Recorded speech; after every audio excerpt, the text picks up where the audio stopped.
Hey there, lovely people, and welcome to Messages from the Heart, where we can take some time out from the constant external noise and just take a moment to focus inward and listen to the quiet and ever-present voice of our heart. Now, I'd just like to give, before I get into my message, I'd just like to give a shout out to everyone in the world and hope that wherever you are doing okay and that you are doing more than okay. I know that this time of the year, as we get close to the Christmas holidays and the New Year's celebrations, that it can be difficult for some. Whilst it can be very happy and exciting for some, I know that it can also be difficult and triggering for others. And just hoping that you're doing okay and that you're finding peace within whatever it is that's happening in your life. Okay, so the message for today is about finishing up this year of 2022 in a conscious way and in the best way that we can, so that we can then move forward into 2023 consciously and in the best way that we can also. Now, one way that we can do this, and I know that we hear this a lot about, what's going to happen next year and all of that kind of stuff, and we've heard that it's good to review what happened in the past year. But I would just like to offer a way in which this can be done, and also to bring to your awareness the importance of why I believe it's important to do. So it's always really important, I believe, to review what's happened over the past year, so that we can really appreciate ourselves for our accomplishments and what we have done, things that we didn't think that we would be capable of doing, things that we didn't think we were going to do, surprises that may have popped up in our life, how we have dealt with all of that.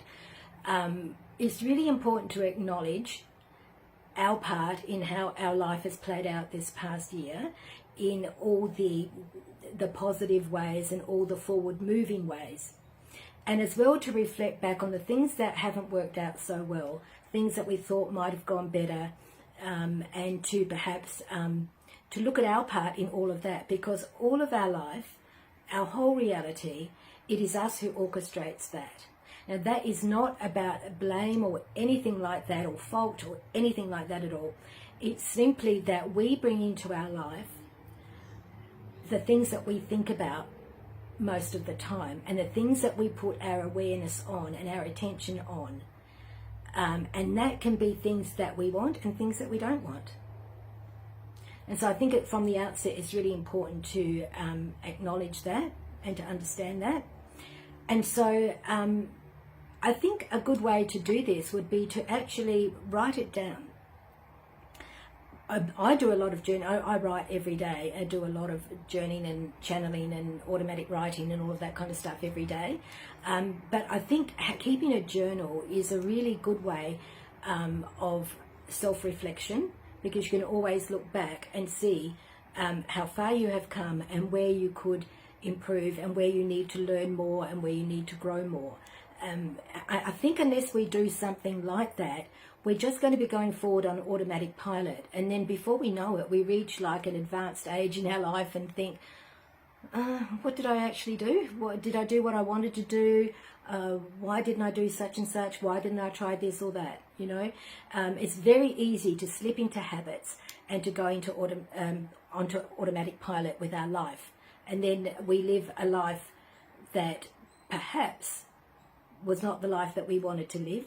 We live a life perhaps on other people's terms, perhaps on what society has told us we should do, what religion, what family, what friends, media particularly, all of those sorts of things. So I guess I would ask you to reflect on the importance and what it means for you to live a conscious life, a life with intention, and an empowered life, what that means for you and how that would play out in your life. So one thing that what I do this every year, and as I said, I do have a journal, so it's good to write this stuff down.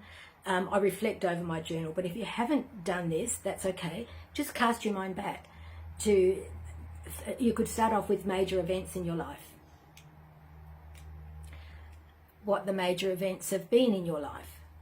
Now, I think that my video is switched off. I'll just check. No, that's okay. It didn't switch off. Yeah, so it's important to reflect on what the major events have been in our life and write those down.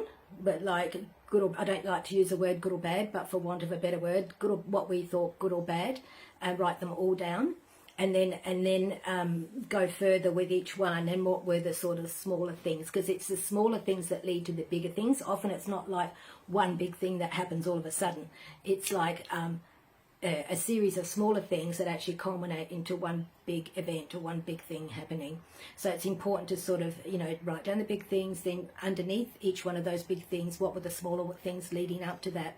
And then you have a picture of your year, and then you can assess that. And so it's not about judgment, it's not about telling yourself off or beating yourself up about anything, it's just about assessment, okay? And really examining our life, because one thing I learned very early on, many years ago, is that an unexamined life is a life not really lived. And because if we don't examine what we do, we're not really aware of what we're doing. And so then we can't implement different choices because we're going along on this habit track. So looking back on all of those things, reflecting on all of those things, and it's really important that you give yourself the time, that you take the time to do that, and uninterrupted time. So I really recommend going out into nature.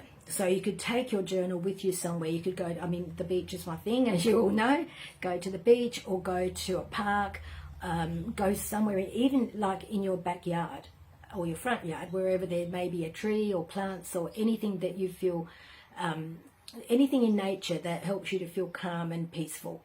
And then do this exercise. And then having reflected on all of that, look at what you would want to do more of and write that down, what you would like to improve, what you would like to grow more in, what aspect you would like to grow more in, what things you don't want to do anymore, what things you do not want to take with you as part of the expression of you, because who we are is the expression of ourself. You know, we express ourselves in our life, and that's who we are, is our expression. And so anything that you do not wish to express anymore in your life, and even within your own self, your own pattern of thinking and your own, look, it could be something like you want to improve your health. Well, look at that. What are the things leading up to why you want to improve? Why do you want to improve your health? What are the things that you don't like or that you think are not health enhancing? And start there. You know, it could be anything. You want to be better at relationships. So what's currently wrong with any relationship that you're thinking about, and what do you think, what is your part? What is your part? Only your part you can think about. So what is your part that may be contributing to that not working so well, or that not being as good as you want it to be? And then you can make another list about the things that you want to take with you into 2023. How you want to express your own self, your own divine self. We are all divine beings. So how you want to express your true self, your divinity,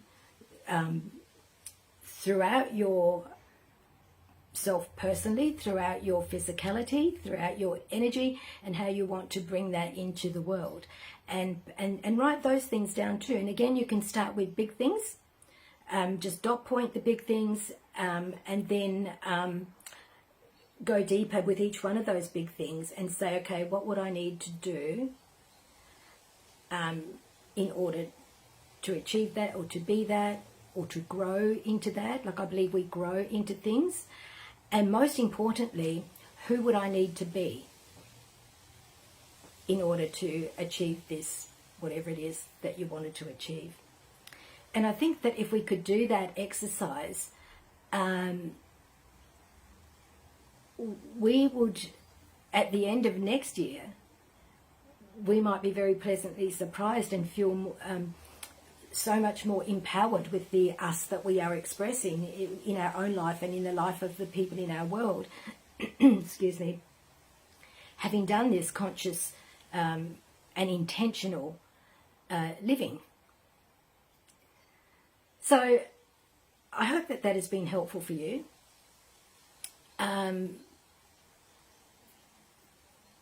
Again, much love to everyone who perhaps, or to everyone, but more so to anyone who's perhaps not doing so well. I hope that this video has been helpful.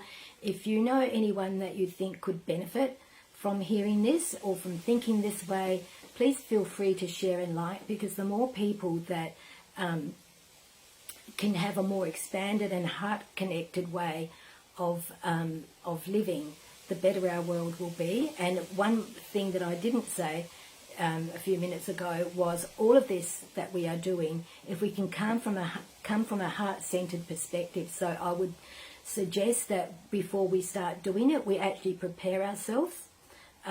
We spend some quiet time. If you're a meditator, just it doesn't have to be a long one, just a short meditation.